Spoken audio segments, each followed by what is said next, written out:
So we have discussed the free body diagram of the ladder. You can note down all the forces.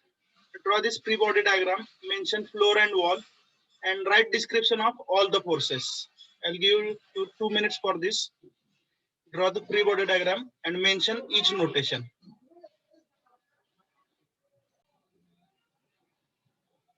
Write down the notation for each force. If required, I'll tell you notation. P is equal to applied force. P is equal to applied force. F equal to frictional force along the floor.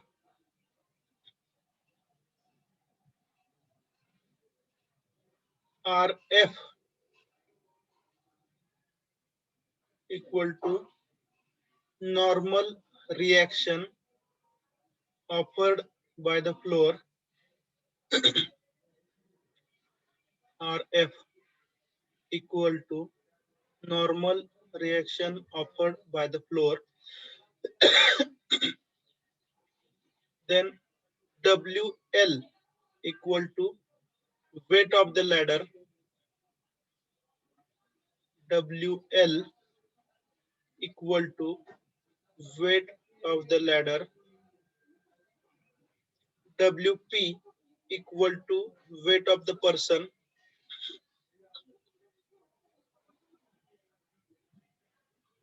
WP equal to weight of the person. FW equal to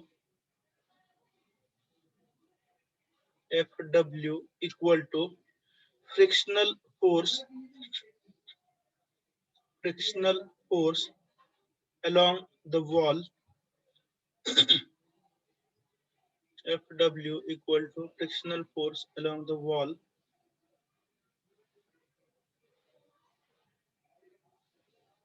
And RW equal to normal reaction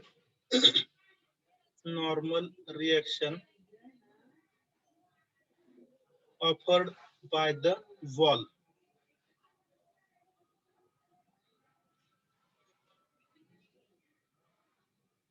If you are joined late, take a snapshot of this and redraw this in your notebook. जर late join केलं असेल तर आता आपण थांबू शकत नाही, कारण मला वाटतं 5 लेक्चर आता पण आपले रिव्हिजन वरतीच झालेत, बरोबर ना? पहिल्या चॅप्टर वरती 2 आणि दुसऱ्या चॅप्टर साठी कदाचित हे तिसरं लेक्चर आहे रिव्हिजनचं, त्यामुळे रिव्हिजन सुद्धा बरीच लेंदी होत आहे.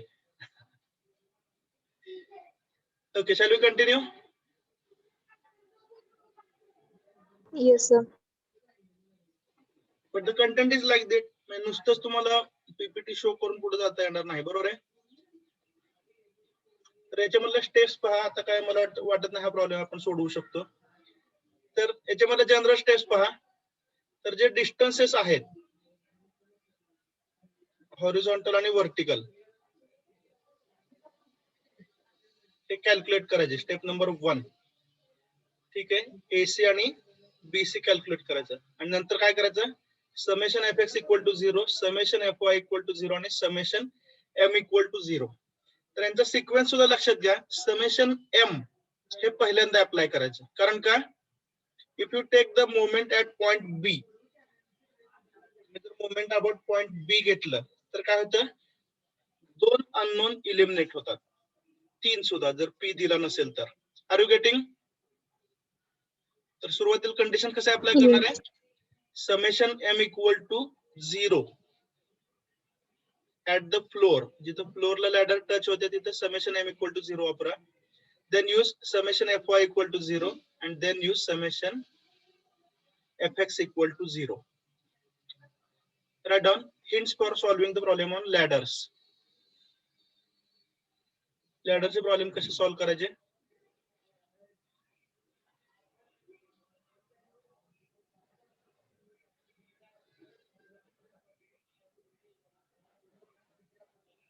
आणि हे डिस्टन्सेस कशासाठी लागतात, तो एसी आणि बीसी कशासाठी लागतात आठवते? Anyone remembers why we need the distance AC and BC? Summation M साठी मोमेंटम काढताना exactly. Momentum is mass into velocity. Moment काढण्यासाठी लागतात. फाइंड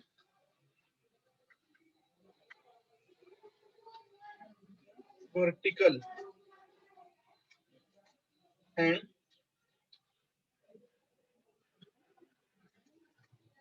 horizontal distances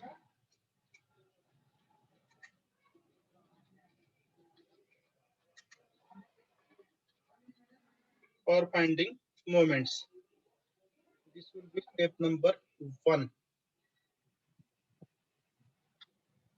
बरोबर आहे.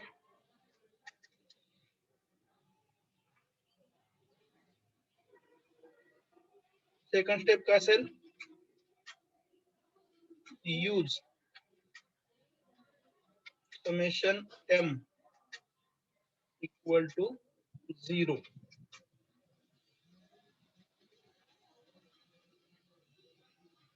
To eliminate maximum unknown लिहिण्याची काय लिहूया? At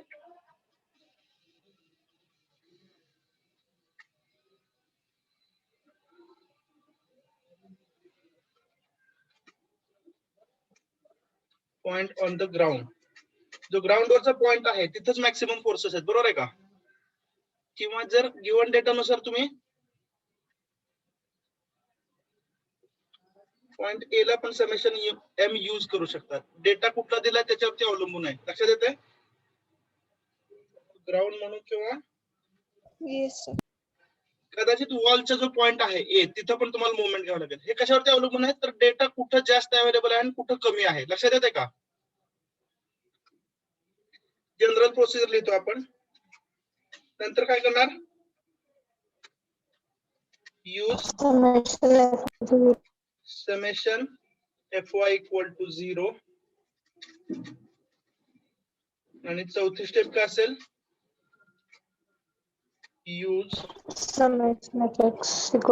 summation fx equal to 0.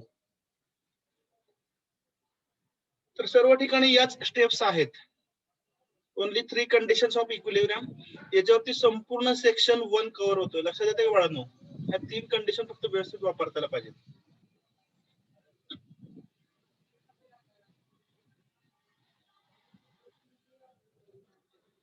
मला वाटतं आता कॅल्क्युलेशन मध्ये वेळ घालवायची गरज नाही. प्रोसेस लक्षात आली आहे? Shall we continue? Yes sir.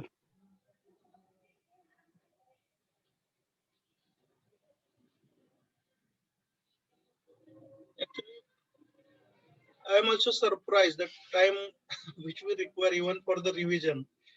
कधी-कधी वाटतं खरोखर आपण एवढं काम कसं केलं असं वाटतं, आश्चर्य वाटतं. Okay.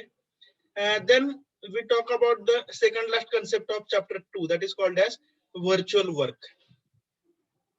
Okay, so in this case, we assume that a body is displaced by a system of forces. Means at actual the body is stationary. Okay, so we assume some virtual or imaginary displacement. Okay, and if you multiply that displacement by the resultant force, we get virtual work. याच्यामध्ये बघा, एखादी system number of forces त्याच्यावरती act होतात. बरोबर आहे, पण ती equilibrium मध्ये असते. बरोबर आहे. पण अनालिसिस पर्पज साठी आपण काय करतो की ती बॉडी डिस्प्लेस झालेली आहे असं ऍझ्युम करतो. म्हणजे डिस्प्लेसमेंट जे आहे ती कशी इमॅजिनरी आहे किंवा व्हर्च्युअल आहे. त्यामुळे होणार वर्क सुद्धा कसं असेल? इमॅजिनरी किंवा virtual. Okay, so important thing to note, the displacement does not really exist. ते डिस्प्लेसमेंट झाली असं आपण फक्त ऍझ्युम करतोय. ठीक आहे. आणि वेगवेगळ्या ज्या बॉडीचे इक्विलिब्रियम कंडिशन असतात, ठीक आहे, त्यांची आपण कंपॅरिझन करू शकतो. So this is the importance of concept of virtual work.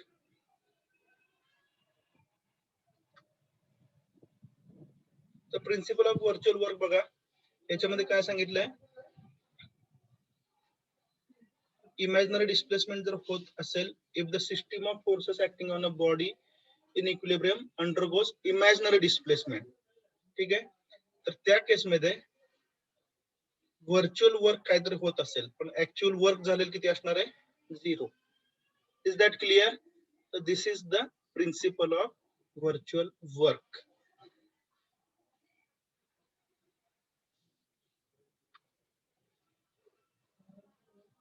हे आपण सेकंड सेक्शन मध्ये कुठतरी शिकलो होतो. वर्क एनर्जी इक्वेशन मध्ये शिकलो होतो का? हे नोट्स दाखवले तेव्हा पीडीएफ आठवत आहे का? Yes or no?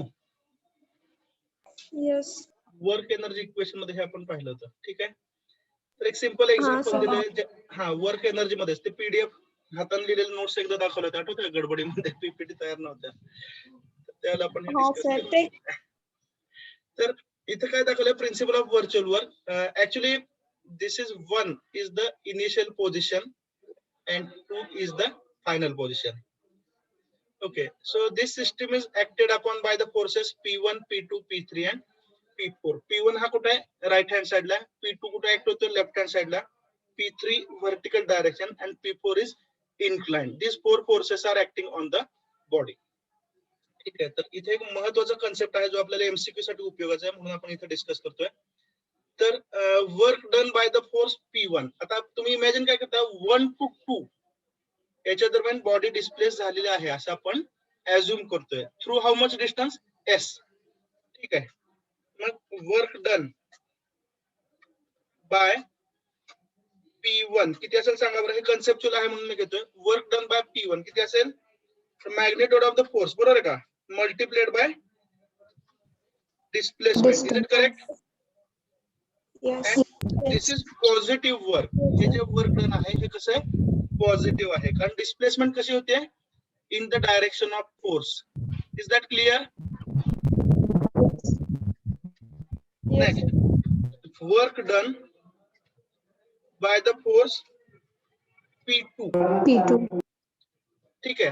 आता बघा P2 हा हॉरिझॉन्टल फोर्स आहे आणि डिस्प्लेसमेंट पण कशी आहे? हॉरिझॉन्टलच आहे. But the displacement is opposite to direction of force. We can write minus P2 into P2 S. into S. S. The negative sign indicates that the displacement is opposite to the direction of force P2. Okay. Then we consider the third force, work done by P3. In this case, it should be 0. कारण P3 हा vertical force आहे आणि vertical displacement किती आहे? 0. Is that clear? And work done by P4. आता P4 हा inclined force आहे, बरोबर आहे? P4 ने वर्क डन किती असेल? तर P4 चा तुम्ही कंपोनंट घ्या अलॉंग हॉरिझॉन्टल डायरेक्शन. तो किती असेल? P4 into Cos cos of theta. Displacement कशी आहे? हॉरिझॉन्टल आहे. म्हणून काय करा? P4 चा कंपोनंट तुम्ही घ्या अलॉंग द डिस्प्लेसमेंट. त्या डायरेक्शन मध्ये घ्या. P4 cos theta हा कंपोनंट झाला अलॉंग हॉरिझॉन्टल डायरेक्शन आणि हॉरिझॉन्टल डायरेक्शनचे डिस्प्लेसमेंट किती आहे? Yes. ठीक आहे.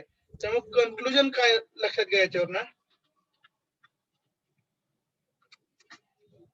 Work done is equal to magnitude of force into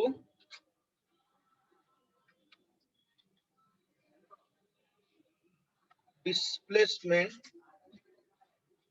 in the direction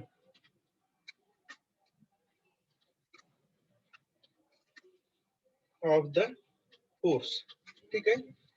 displacement जी काय आहे ती जर फोर्सच्या डायरेक्शन मध्ये असेल तरच आपण त्या फोर्सने वर्क केलं असं म्हणतो. लक्षात येत आहे? So this is the important condition. Displacement in other directions cannot be considered for work done. ज्या डायरेक्शनला फोर्स आहे त्याच डायरेक्शन मध्ये डिस्प्लेसमेंट असेल तरच आपण वर्क डन काउंट करतो. Is that clear? Yes, sir.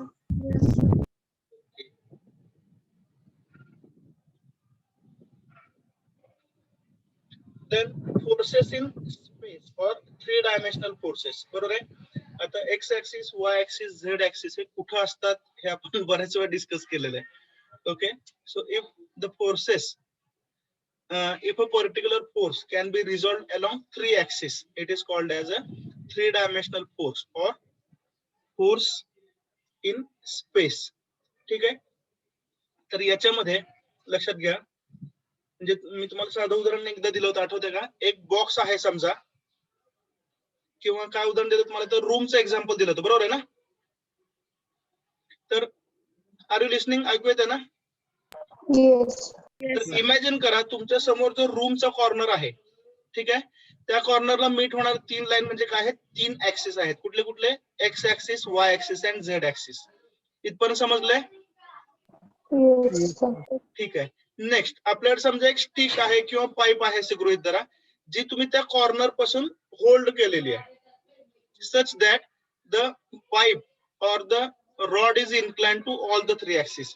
त्या कॉर्नर मध्ये तुम्ही एक स्टिक अशी तिरकी पकडलेली आहे, जेणेकरून ते त्या तिन्ही लाईनला, तिन्ही ऍक्सिसला इन्क्लाइंड आहे. Can you imagine? Yes, sir. Okay.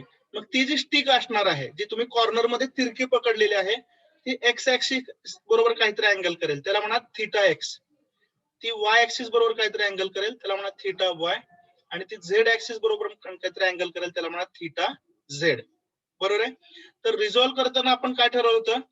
ज्या ऍक्सिस बरोबर अँगल दिलेला आहे, नीट ऐका, ज्या ऍक्सिस बरोबर अँगल दिलेला आहे, तर त्या ऍक्सिसचा अलोंग जो कॉम्पोनंट असतो, तो कोणता कॉम्पोनंट असतो? Cos component. Do you remember that? तर इथं आपण काय करतोय? 3 ऍक्सिस बरोबर 3 वेगळे वेगळे अँगल कन्सिडर करतोय. कुठले कुठले? थीटा एक्स, थीटा वाय आणि थीटा झेड. समजतंय का? त्यामुळं एक्स ऍक्सिस बरोबरचा कॉम्पोनंट, फोर्सचा कॉम्पोनंट अलोंग एक्स ऍक्सिस काय असेल? Magnitude of the force multiplied by cos of the angle with X axis, म्हणजे cos of theta X. Component along Y axis काय असेल? Magnitude of the force multiplied by cos of the angle with Y axis.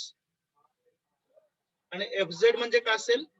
Magnitude, हा x नको इथं, F multiplied by cos of the angle with the Z axis. ठीक आहे. या ठिकाणी एका स्टुडंटने प्रश्न विचारला होता की अलोंग वाय ऍक्सिस हा कॉम्पोनंट कॉस काय येतो? तर याचं उत्तर आहे, आपण अँगल पण कोणावरती घेतलेला आहे? वाय ऍक्सिस बरोबर. समजतंय? इथं सुद्धा झेड कॉम्पोनंटला कॉस का वापरलाय? तर याचं उत्तर काय? अँगल कोणाबरोबर घेतलेला आपण? झेड. त्यामुळे थीटा एक्स, थीटा वाय आणि थीटा झेड हे वेगवेगळे अँगल आहेत, आणि each of them is the angle with the respective axis. Is that clear? Yes, sir.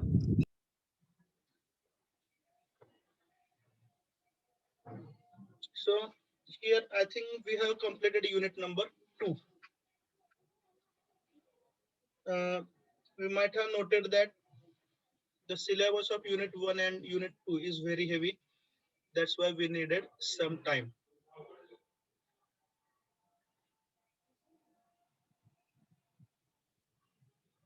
Any doubts in unit 1 and 2? Complete revision झालेली आहे.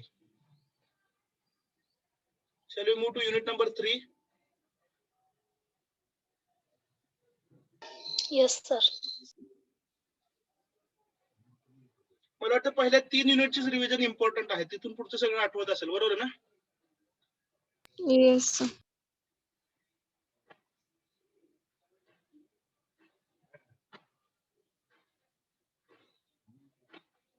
So in this chapter, first we have to understand the difference between truss and a frame structure. ठीक आहे. तर हे आपण discuss केले आहे. Truss म्हणजे काय असतं? There are slender members. Slender म्हणजे काय? तर त्यांची लेंथ जास्त आहे आणि डायमीटर कमी आहे, असे स्लेंडर मेंबर्स असतात, बरोबर आहे. If such slender members are joint to each other with the help of pin joint और hinged joint, that structure is called as truss. ठीक आहे. तर हे ट्रस जे असतात, ट्रस कुठे कुठे पाहिलेत म्हणून आपण एक्झाम्पल पाहिलं, तर ट्रस आपण अलोंग द ब्रिज पाहतो. ब्रिजच्या जे साइड्स असतात तिथे ट्रस असतात, बरोबर आहे का? आणि ट्रस अजून कुठे असू शकतात? तर आपण मोठे मोठे जे ऑडिटोरियम वगैरे पाहतो तिथं वरती मेटल शीट्स पत्रे वगैरे लावले असतात बरोबर, त्यांना सपोर्ट करण्यासाठी सुद्धा ट्रस वापरलेले असतात. Do you remember that? आणि फ्रेम ही कुठे असते? आरसीसी स्ट्रक्चर मध्ये तुम्हाला दिसते. This is a revision of earlier things. Revision करायची गरज नाही, संपूर्ण चॅप्टरच रिवाइज झालेला आहे, त्यामुळे इथे काय आता बोलत नाही मी. Shall we continue? हे त्यावेळी आवश्यक होतं शिकताना, आता मला वाटतं हे सगळं रिपीट करायची गरज नाही. Okay, then the frame or truss, they are usually pin jointed or they are hinged type joints. बरोबर आहे? They are formed by connecting number of slender members. म्हणजे काय? असे मेंबर्स ज्यांचा डायमीटर कमी आहे, लेंथ जास्त आहे. थोडक्यात रॉड एकमेकांना कनेक्ट करून जे स्ट्रक्चर तयार होतं त्याला काय म्हणतो आपण? ट्रस म्हणतो किंवा फ्रेम. ओके, त्यांचं ऍप्लिकेशन्स वगैरे हे काय फार गरज नाही मला वाटत नाही.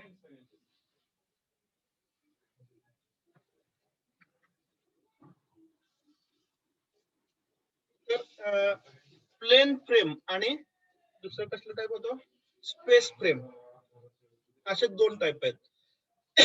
तर असं एखादं स्ट्रक्चर ज्याच्यामध्ये सर्वचे सर्व मेंबर्स जे असतात, मेंबर म्हणजे काय? Rods. If they can be content in a single plane, it is called as plane frame. A truss in which all the members lie in a single plane. ठीक आहे. तर जे आपण ट्रस किंवा फ्रेम पाहतो, म्हणजे ब्रिज असतात, ब्रिजच्या साईडला दिसणारं फ्रेम किंवा वेगवेगळ्या मशिनरीच्या साईडला दिसणारे फ्रेम्स असतात, किंवा जे आपण मेटल शीटला सपोर्ट करणारे ट्रस पाहिले, पत्र्याच्या स्ट्रक्चरला सपोर्ट करणारे, हे सगळे कसे असतात? प्लेन फ्रेम असतात. त्यांचे सर्वचे सर्व मेंबर हे एका प्लेन मध्ये कंटेन होऊ शकतात. तर आपल्याला अनालिसिस फक्त प्लेन ट्रसच करायचं आहे. 2 डायमेन्शनल ट्रस म्हणू शकता याला. ठीक आहे. आणि स्पेस फ्रेम मध्ये काय असतात? तर ज्यांचे सर्वचे सर्व मेंबर्स हे एकाच प्लेन मध्ये कंटेन होऊ शकत नाहीत. You can see the examples. यांचं अनालिसिस आपल्याला करायचं नाही. टॉवर्स किंवा ट्रायपॉइड वगैरे जे आहेत ते come in 3 dimensional frames or space frames. Shall we continue? Yes, sir. Okay. Now truss is formed by joining a number of members. तर मेंबर म्हणजे काय बघा?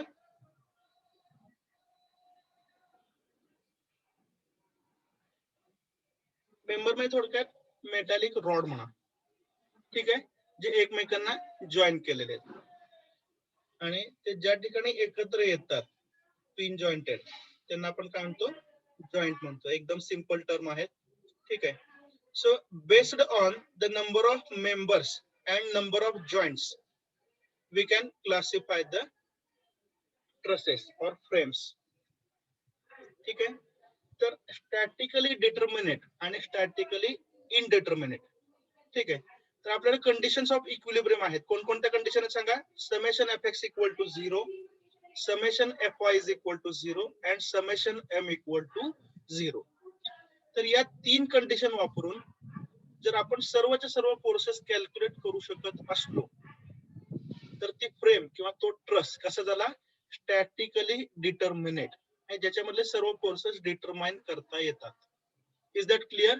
So a frame in which we can calculate all the forces in all the members by using the conditions of equilibrium. That is called as statically determinate frame. And if we cannot determine all the forces by using condition of equilibrium, it is called as statically indeterminate frame. So this is the classification. Then the determinate frames can be classified into perfect frame and imperfect frame. So if M is the number of members and J is the number of joints, okay, then a perfect frame satisfies the equation M is equal to 2J minus 3. M means number of members or number of rods and J is the number of joints. M is equal to 2J minus 3. तर in general तुम्हाला सांगतो, कुठलंही triangular structure किंवा number of triangles placed side by side हे काय असणार आहे? Perfect frame असणार आहे. हा थंब रूल मी तुम्हाला सांगितला. ठीक आहे. Imperfect frame, so these are the frames in which M is equal to 2J minus 3. This equation is not satisfied. Okay. याच्यामध्ये काय असू शकतं, पुन्हा एकदा दोन केसेस असू शकतात. परफेक्ट फ्रेम म्हणजे काय समजलंय? m is equal to 2j minus 3. Yes, yes. Imperfect frame means m is not equal to 2j minus 3. याच्यामध्ये पुन्हा एकदा दोन cases. If the number of members is less, 2j minus 3 याच्यापेक्षा जर मेंबर्स कमी असेल तर ती डेफिशियंट फ्रेम असते. आणि ही फ्रेम कशी असते? अनस्टेबल असते. It can undergo deformation. कारण नंबर ऑफ मेंबर्स कमी आहेत जे लोड सस्टेन करतात. बरोबर आहे.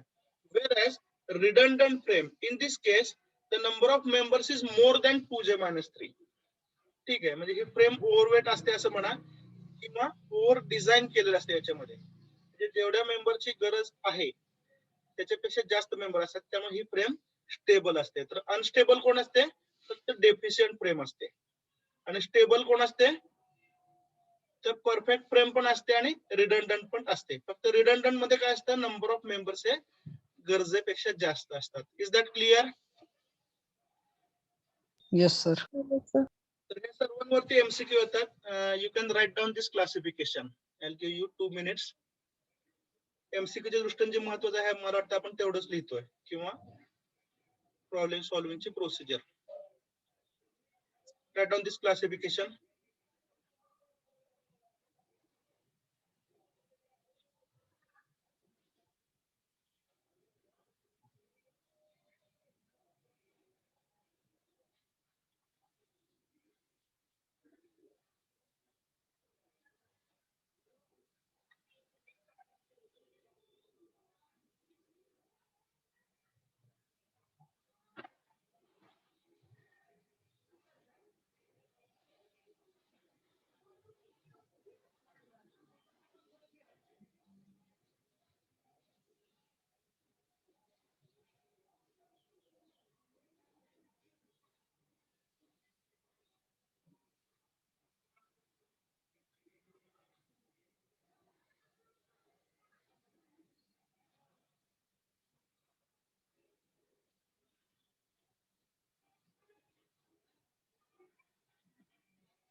तर डिटर्मिनंट फ्रेम जे आहे तिथे एक वाक्य ऍड करा.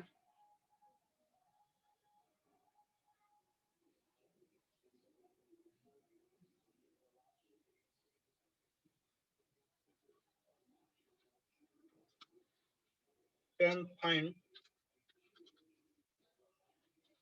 all forces using conditions of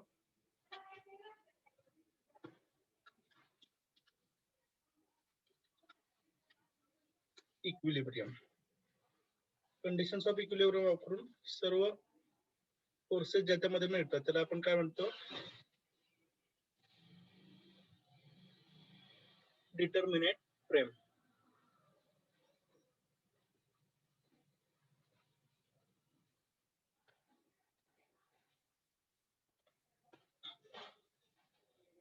लिहून झाल्यानंतर सांगा.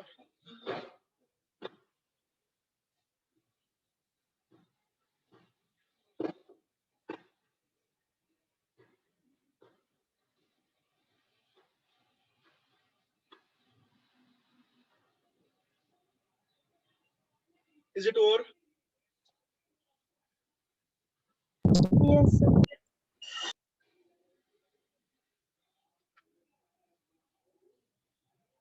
आता मला वाटतं काही लिहायची गरज नाही, याच्यामधले फक्त तुम्ही एक्झाम्पल्स पहा. हे ट्रायंग्युलर फ्रेम आहे. Number of members is 3, number of joints is 3, therefore m is equal to 2j minus 3. This is perfect frame. आणि असे नंबर ऑफ ट्रायंगल्स जर तुम्ही साइड बाय साइड प्लेस केले तरी सुद्धा ते स्ट्रक्चर कसं असणार आहे, परफेक्ट फ्रेम असेल. Is that clear? ट्रायंगल और combination of triangles will be a perfect frame.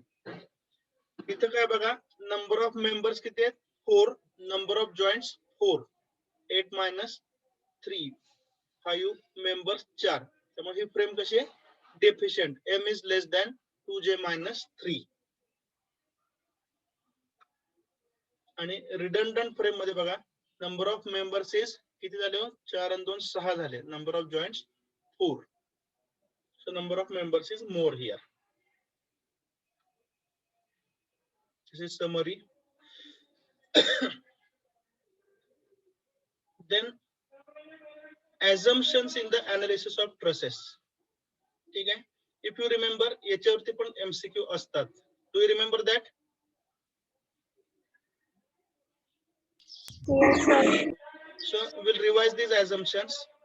The first assumption is that the joints are joint कसे आहेत, hinged joint आहेत किंवा पिन joint आहेत.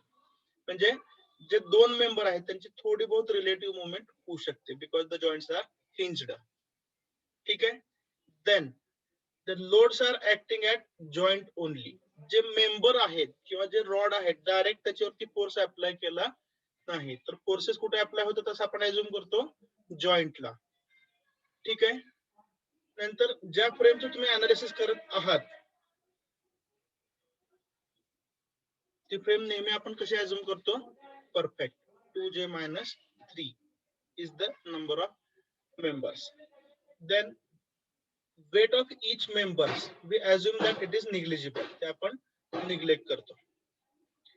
We assume that the diameter or cross sectional area of all the members is equal. ठीक आहे. Then we also assume that only tensile or compressive force is acting in the members. म्हणजे member मध्ये act होणारे जे forces आहेत किंवा त्या rod मध्ये जे फोर्सेस ऍक्ट होतात ते कसे आहेत, ऍक्सियल फोर्सेस आहेत along the axis. Along the axis कुठले फोर्सेस असू शकतात, आयदर टेन्साइल और कॉम्प्रेसिव्ह. एवढे दोनच प्रकारचे फोर्सेस आहेत असं आपण अज्युम करतो. आणि अल्टिमेटली अनालिसिस कोणाचं होईल, जो इक्विलिब्रियम मध्ये आहे त्याचंच होईल. बरोबर आहे. So these are the assumptions. I request you to note down all these assumptions. These are important from MCQ point of view. लिहून घेताय? सर स्नॅप स्क्रीनशॉट काढून घेतो. ठीक आहे, चालेल. पण जे सांगितलं ते लक्षात आलंय, रिव्हिजन झालेले सगळ्या कन्सेप्टची? Yes, sir. Okay, shall we continue or do you want to write? Shall we continue? Yes, sir. Okay. Continue. Then we have to decide. I told you we'll proceed as per your requirements. No problem for me. Then we have to decide whether the force is tensile or compressive. एखाद्या member मध्ये act होणारा force जो आहे तो tensile आहे किंवा compressive आहे. ठीक आहे. तर याच्यासाठी तुम्ही रेफरन्स घ्यायचा आहे नेहमी. कशाचा रेफरन्स घ्यायचा म्हणून सांगितलं होतं, जॉईंटचा का मेंबरचा? Joints. करेक्ट. ठीक आहे. फॉर एक्झाम्पल हा जॉईंट आपण घेतला किंवा बेटर इथं येऊ, इथं सगळंच आपल्याला बघायला मिळतं. ठीक आहे. हा जॉईंट आपण कन्सिडर करतोय बॉटमला मिड पॉइंट दिसतोय सर्वांना. तर जर एखादा फोर्स या जॉईंटला पुल करत असेल तर त्याला आपण कोणत्या टाइपचा फोर्स म्हणतो, tensile force. Tensile. Is that clear? आणि आता वरच्या साईडला जाऊया आपण. एखादा फोर्स हा टुवर्ड्स द जॉईंट असेल तर त्याला कसला फोर्स म्हणतो आपण, Compressive. So forces acting towards the joint are compressive. ते जॉईंटला कॉम्प्रेस करतायत. and the forces which are acting away from the joint, they are tensile forces. ठीक आहे. इथून पुढे काय आठवतंय का, how to analyze the frames or trusses? कोणत्या मेथड्स आहेत? Method of Method of joint and method method of Joint section. and method of Method of section. joint and method of section. Okay. Section. I'll ask some questions. बरोबर आहे का? प्रत्येक गोष्ट one way communication होण्यापेक्षा थोडस two way communication होऊ द्या, म्हणजे थोडस चांगला इफेक्ट होतो. Method of joint and method of sections. Okay, ठीक आहे. जर आता हा ट्रस्ट समजा तुम्हाला समोर दिसतोय, ठीक आहे, याच्यामधले सर्वचे सर्व फोर्सेस तुम्हाला कॅल्क्युलेट करायचे असतील तर कोणते मेथड वापरणार? Method of joints. Method of joint Joint. वापरणार. ठीक आहे. आणि समजा ठराविक तुम्हाला 2 किंवा 3 मेंबर्स मधले फोर्सेस काढायचे आहेत तर कोणते मेथड वापरणार? Method of section. section. Method of section. Okay, मी फक्त काय केलं बाळून, आपल्याला रिव्हिजनची गरज कुठपर्यंत होती हे मी जज करतोय. मला वाटतं इथून पुढे रिव्हिजनची गरज कमी आहे. ओके, तर मेथड ऑफ जॉईंट्स कधी वापरणार? When you are trying to calculate all the forces in all the members, त्यावेळी वापरणार method of joints. Method of section कधी वापरणार? जर ठराविक फोर्सेस कॅल्क्युलेट करायचे असतील तरच. ठीक आहे. नेक्स्ट, कोणकोणते इक्वेशन्स यूज करावे लागतात याच्यामध्ये दोन्ही मेथड मध्ये? Summation fx equal to Summation fx equal to 0, summation Sum- fy is equal to 0 and Zero. summation m equal to M equal 0. to 0. हे इक्वेशन दोन्ही मेथड मध्ये वापरावं लागतं. ठीक आहे. नेक्स्ट, कोणताही जॉईंट किंवा कोणताही सेक्शन जर तुम्ही अनालिसिस साठी घेतला तर फोर्सेसची डायरेक्शन जी आहे हे तुम्ही कशी अज्युम करणार? Tensile away from the tensile joint. किंवा अवे फ्रॉम द जॉईंट. बरोबर आहे. आणि एक प्रॉब्लेम मध्ये आपल्या गडबड झाली ती, इफ यू रिमेंबर, बरोबर आहे का नाही, तो फोर्स आपण मधूनच मॉडिफाय केला होता. ठीक आहे. तर या मेथड मध्ये काय करायचं, सर्वच्या सर्व फोर्सेस टेन्साईल अज्युम करा अवे फ्रॉम द जॉईंट आणि त्यानुसारच फ्री बॉडी डायग्राम काढा. Are you getting? Yes. Yes, पण sir. एखादा फोर्स जर कॉम्प्रेसिव्ह आला, एखादा फोर्स जर कॉम्प्रेसिव्ह आला पहिल्या जॉईंटचा अनालिसिस करताना, तर पुढच्या जॉईंटला जाताना फ्री बॉडी डायग्राम मध्ये चेंज करायचं नाही. Are you listening? Yes, sir. म्हणजे समजा मी काय म्हणतो नीट समजावून घ्या. इथं पाहिजे तेवढा वेळ आपण देऊया. ठीक आहे. हा समजा जॉईंट ए आहे, ठीक आहे, आणि हा समजा जॉईंट बी आहे. ठीक आहे. ए ची फ्री बॉडी डायग्राम तुम्ही समजा काढली, ठीक आहे, आणि त्यानुसार कॅल्क्युलेशन झाली. ठीक आहे. आता समजा तुम्हाला हा जो फोर्स आहे अज्युम कसा केला होता तुम्ही? Tensile. Away from the joint, बरोबर ना? टेन्साईल अज्युम केला होता, पण तो आला कसा? Compressive. कॉम्प्रेसिव्ह. समजा याचं मॅग्नेट्यूड आलं 10 न्यूटन फॉर एक्झाम्पल. ठीक आहे. ए चं अनालिसिस संपलं. आता समजा तुम्ही गेलाय बी च्या अनालिसिसला. ठीक आहे. तर आता तुम्हाला माहिती की एफ ए बी हा कॉम्प्रेसिव्ह आहे हे तुम्हाला आधीच्या अनालिसिस मध्ये समजलंय. तरी सुद्धा तुम्ही काय करताय, फ्री बॉडी डायग्राम मध्ये हा फोर्स टेन्साईलच घेत आहात. Is that clear? Yes. Yes, sir. Free body diagram मध्ये हा फोर्स टेन्साईलच घ्या, पण ज्यावेळी मॅथमॅटिकल कॅल्क्युलेशन करताल त्यावेळी एफ ए बी ची व्हॅल्यू तुम्ही किती ठेवणार? Negative. निगेटिव्ह. म्हणजे साइन कन्व्हेन्शन नुसार टेन्साईल घेतल्यामुळे ब्रॅकेटच्या बाहेर प्लस असेल. Are you getting? मात्र व्हॅल्यू Yes. ठेवताना कशी सबस्टिट्यूट करताय? Negative. Is that clear? Minus. हा, आपली Yes. एकदाच गडबड झाली ती मला आठवते प्रॉब्लेम सोडवताना. आपण तो कॉम्प्रेसिव्ह मध्येच मॉडिफाय केला आणि -10 केलं होतं. तर असं करायचं नाही. काय करायचं? टेन्साईल असल्यामुळे ब्रॅकेटच्या बाहेर साइन कन्व्हेन्शन पॉझिटिव्ह, पण आधीच्या अनालिसिस मध्ये तो कॉम्प्रेसिव्ह माहित झाल्यामुळे त्याची व्हॅल्यू कशी ठेवणार? Negative. Is that Negative. Clear? Yes, sir. तर याच्यामध्ये कन्फ्युज व्हायचं नाही. समजतंय? Yes, sir. So analytical method and graphical method, we have studied only analytical method. Read these points. Method of joints is done to find out unknown forces. याच्यामध्ये joint analysis करतो, याच्यामध्ये सेक्शनचा analysis करतो. Section म्हणजे काय? बॉटमला diagram दिली बघा. Section म्हणजे काय? तर आपण ऍक्च्युली कट केलं ह्या ट्रस्टला असं आपण अज्युम करतोय. ठीक आहे, आणि 2 पार्ट्स मध्ये डिवाइड केलं. ठीक आहे. नेक्स्ट, ज्यावेळी सर्व फोर्सेस फाइंड आउट करायचे असतात, ऑल द मेंबर्स, त्यावेळी मेथड ऑफ जॉइंट वापरतो. तर ठराविक मेंबरचा अनालिसिस करायचं असेल तर मेथड ऑफ सेक्शन. ठीक आहे. देन याच्यामध्ये फक्त तुम्हाला 2च कंडिशन लागतात मेथड ऑफ जॉइंट्स मध्ये. कुठल्या? Summation F X equal to 0, summation F Y equal to 0. कारण तुम्ही एका जॉइंटच अनालिसिस करता, बरोबर आहे. त्या जॉइंटला जर मुवमेंट घेतलं तर काय होणार आहे, सगळे मुवमेंट 0 होतील. Yes or no? त्यामुळे इथं 2च कंडिशन लागतात मेथड ऑफ जॉइंट्स मध्ये, summation F X equal to 0, summation F Y equal to 0. मग मी कदाचित दोन्हीकडे 3 कंडिशन लागतात असं म्हटलं तर will correct that. Method of joints मध्ये 2च कंडिशन लागतात. कुठल्या? Summation F X equal to 0 and summation F Y equal to 0. On the other hand method of section मध्ये तुम्हाला 3 कंडिशन लागतात. कुठल्या? Summation f x equal to 0. Summation F Y equal to Summation f y equal to 0. Summation m equal to 0. 0. ठीक आहे. नंतर method of joints वापरताना condition काय आहे, तर कोणत्याही जॉइंट म्हणजे असा जॉइंट सिलेक्ट करा ज्याच्यामध्ये अननोन फोर्सेस किती असतील, जास्तीत जास्त 2. 2. आणि इक्वेशन किती तुमच्याकडे 2 आहेत. Is that clear? 2 equilibrium equation आहेत, त्यामुळे अननोन सुद्धा किती असावे, 2च असावे. ठीक आहे. नंतर मेथड ऑफ सेक्शन मध्ये बघा इक्वेशन 3 आहेत, बरोबर ना. त्यामुळे जास्तीत जास्त अननोन किती असावे, 3 असावे. 3 अननोन जर पाहिजे असतील त्याचा अर्थ सेक्शन कसं पाहिजे, तर 3 मेंबरला कट करणारच पाहिजे. Is that clear?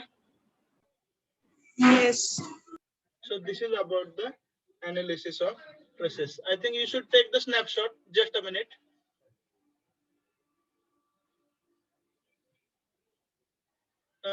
I request you to note these points for 2 minutes. Guest आलेले आहेत घरात. So I request you to write for 2 minutes. I told you very honestly. काही लपवत नाही. Note down for 2 minutes. That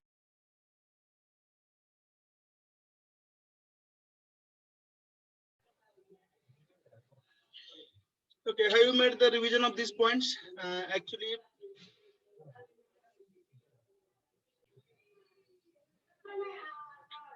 shall we continue snapshot घेता याचा?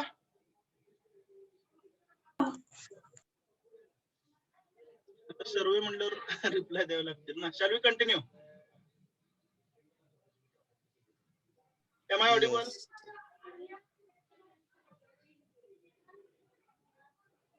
Shall we continue?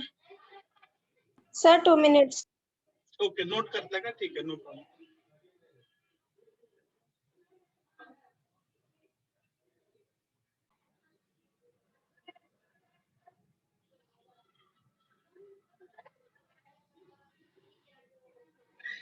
झालं sir. Shall we continue? Yes sir. Yes, sir.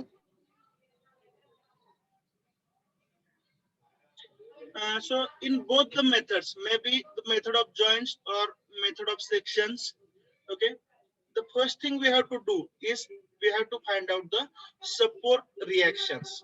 ठीक आहे. तर याच्यामध्ये नॉर्मल केस काय असते बघा, there will be one roller support,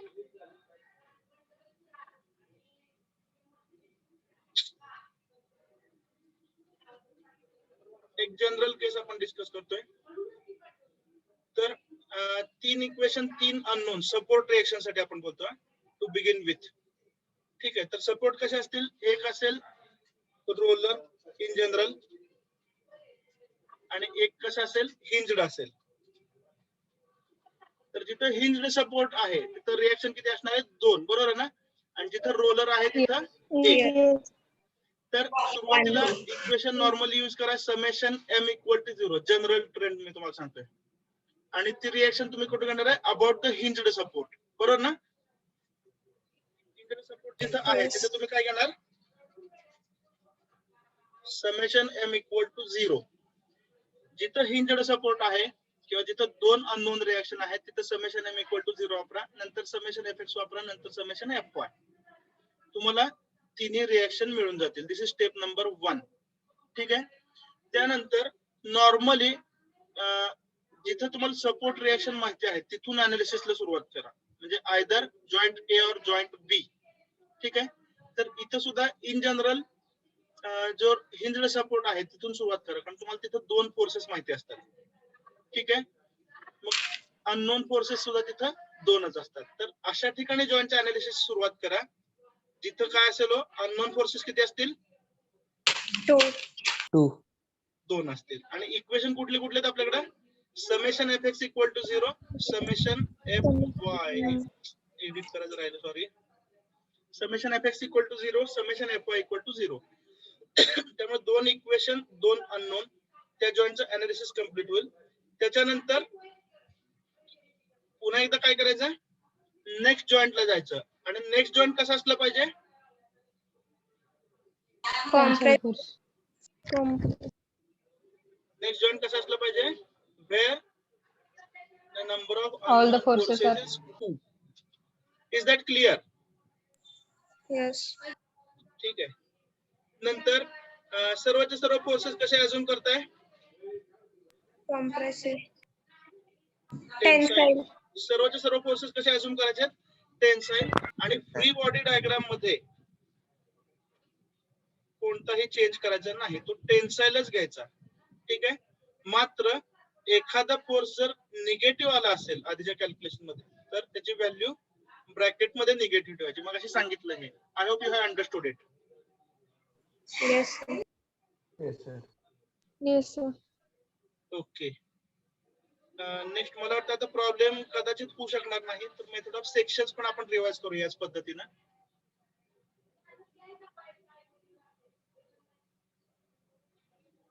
ट्रस्टचा प्रॉब्लेम मला वाटतं रिवाइज करणं प्रॅक्टिकली अवघड आहे आणि खूप लेंदी असतात. बरोबर आहे. पण प्रोसिजर लक्षात आली आहे? Yes, sir. जर एखादं बोनस लेक्चर अजून उद्या मिळालं तर मग मात्र प्रॉब्लेम आपण डेफिनेटली घेऊ. ठीक आहे. आता मेथड ऑफ सेक्शन. ठीक आहे. तर सुरुवात कशी करणार हो? पहिल्यांदा काय फाइंड आउट करणार? Support reaction. Support reaction. Sorry, पहिल्यांदा सपोर्ट रिएक्शन फाइंड आउट करणार. इथं समजा सपोर्ट असे असतील, रोलर 1 आणि इथं हिंज्ड. बरोबर आहे का?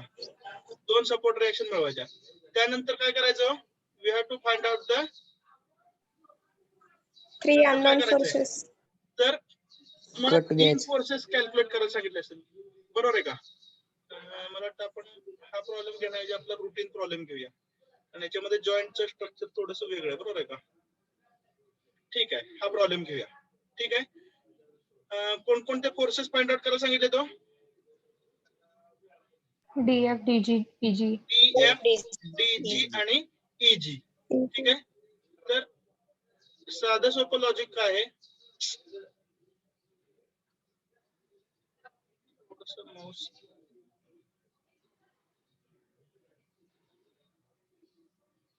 तर सेक्शन अशा पद्धतीने घ्या की हे तिन्ही मेंबर्स कट होतील.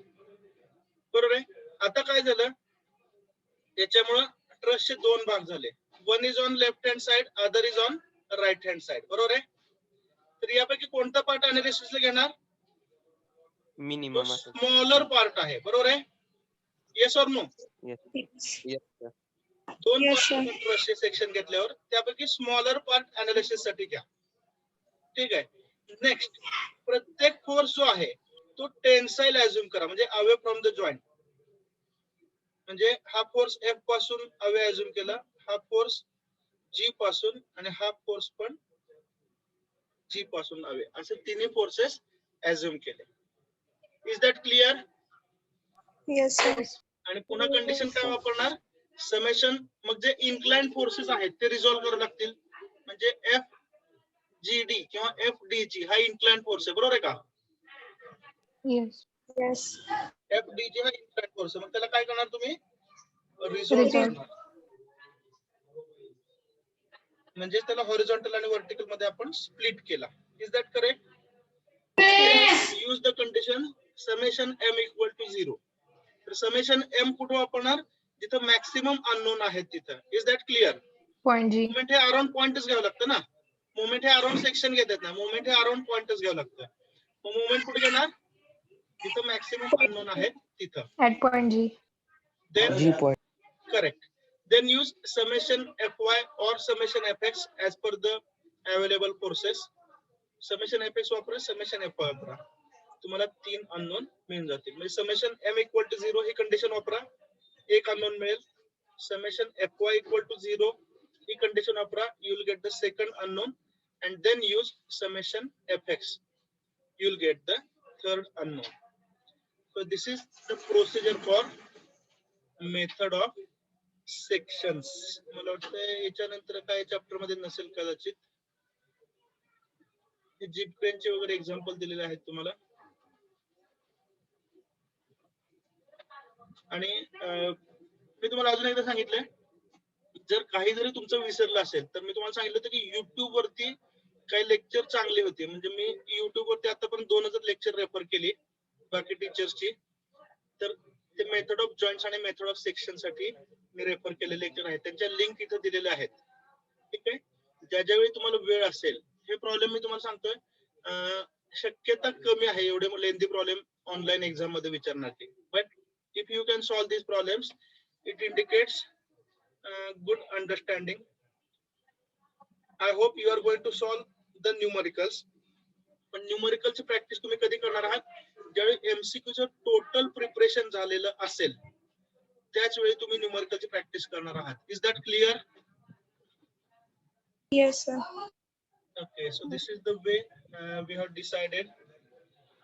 फक्त अटेंडन्स साठी आता मी पटकन घेतोय, ऍब्सेंट नंबर नोट करतोय.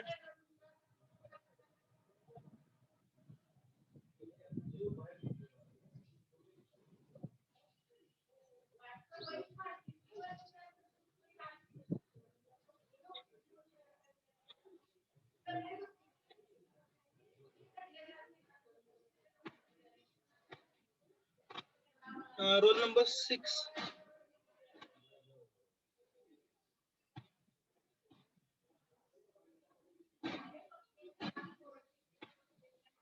Roll number 10.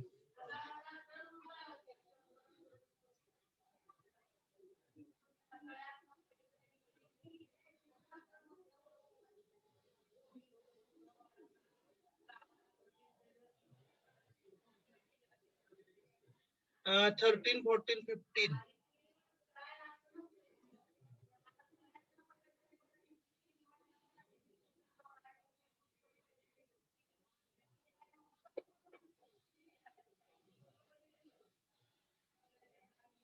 Roll number 18, 20.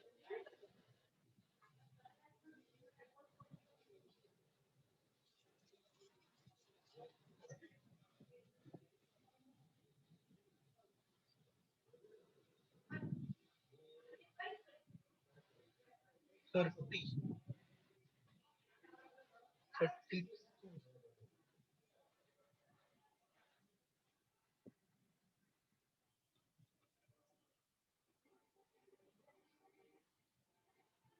38, 41,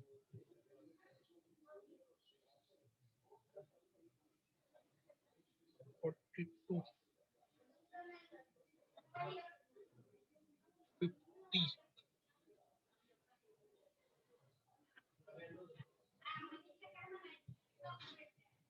56,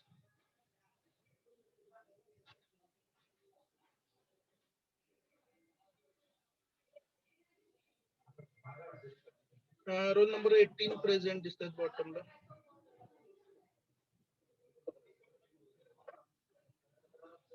66, 68. Okay, so I have taken the attendance. I hope आता आज तिसरं लेक्चर तर मला घ्यायची वेळ येणार नाही. Okay, so we'll meet tomorrow.